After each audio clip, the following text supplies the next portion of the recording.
Yonita Lede, Prodi S1 Kebidanan Universitas Citra Bangsa, semester 6 kelas B. Di sini saya akan membuat video tentang penyakit anemia menggunakan teori segitiga epidemiologi.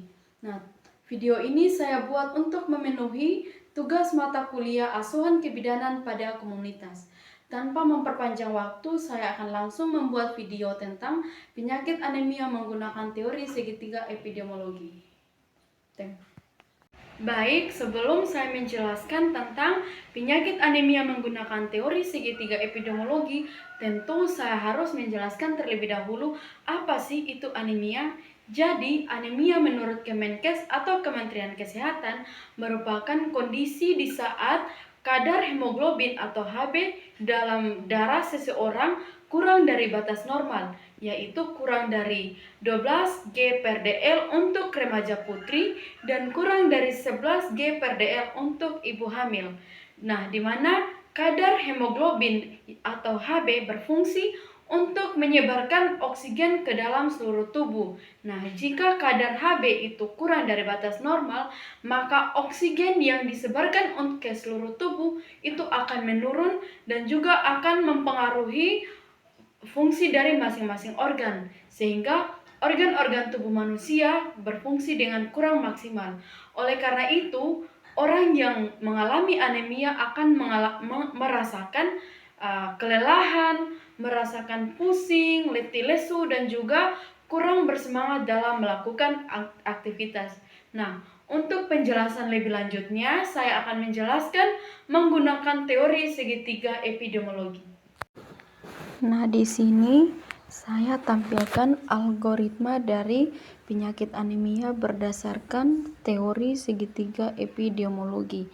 Nah, di sini saya akan menjelaskan per itemnya. Yang pertama, ada agen atau penyebab. Nah, anemia itu disebabkan oleh kekurangan zat besi, kekurangan vitamin B12 dan asam folat, dan perdarahan atau menstruasi yang berlebihan, disebabkan juga oleh infeksi cacing, penyakit kronis, dan kelainan genetik lainnya. Nah, orang yang biasa terkena anemia itu adalah yang pertama ibu hamil, kedua remaja putri, ketiga balita, keempat lansia, orang dengan pola makan kurang gizi, serta orang yang menderita penyakit-penyakit tertentu. Nah, mengapa ibu hamil dan lain-lain ini mudah sekali terkena anemia?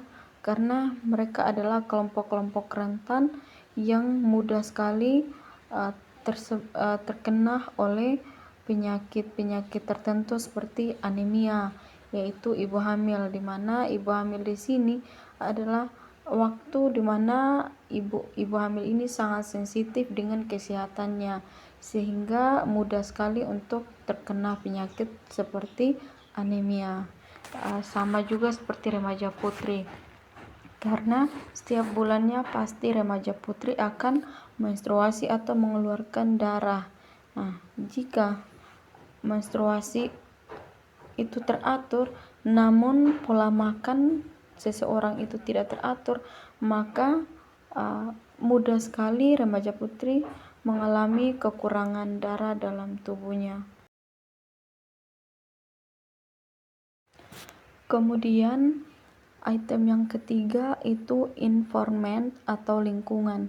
Nah, di mana anemia ini terjadi jika asupan makanan bergizi kurang dikonsumsi oleh setiap individu. Terus yang kedua, sanitasi yang buruk. Nah, sanitasi yang buruk itu dalam arti berbagai macam upaya-upaya pencegahan agar tidak terjadinya anemia itu tidak dilakukan, sehingga mudah sekali seseorang mengalami anemia. Yang berikut itu karena sosial ekonomi yang rendah. Kemudian kebiasaan makan kurang baik, kurangnya edukasi kesehatan, dan akses pelayanan kesehatan yang terbatas. Nah, untuk setiap individu yang terkena penyakit anemia, maka akan terjadinya penurunan pembentukan atau peningkatan kehilangan sel darah merah atau kadar hemoglobin.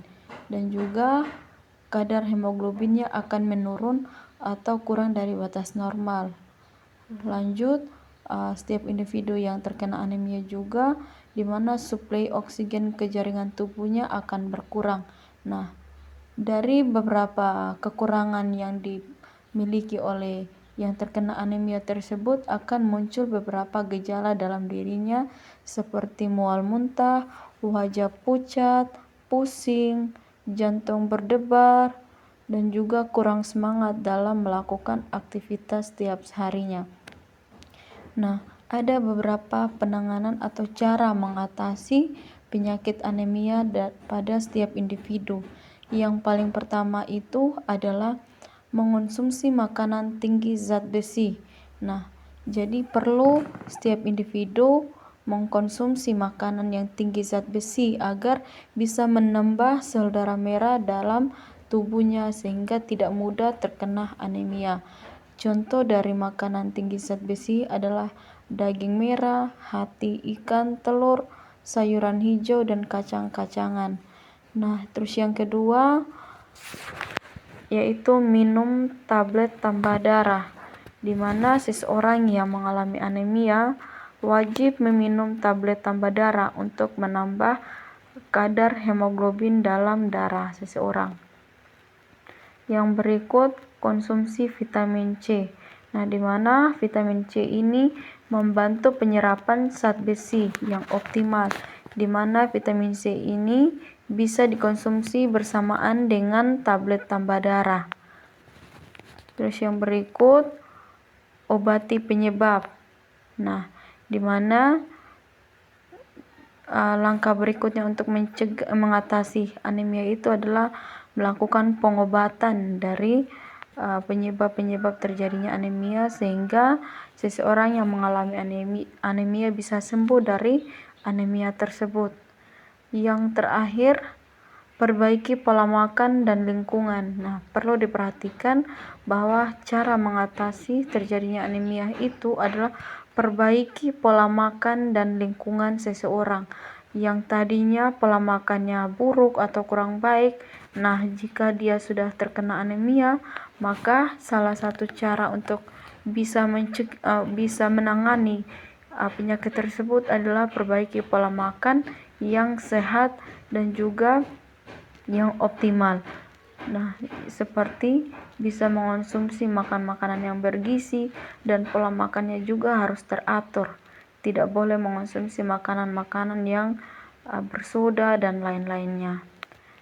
Nah, jika seseorang sudah melakukan beberapa cara mengatasi anemia tersebut, maka kadar hemoglobin yang menurun tadi akan kembali meningkat dan kondisi seseorang akan menjadi lebih baik kembali.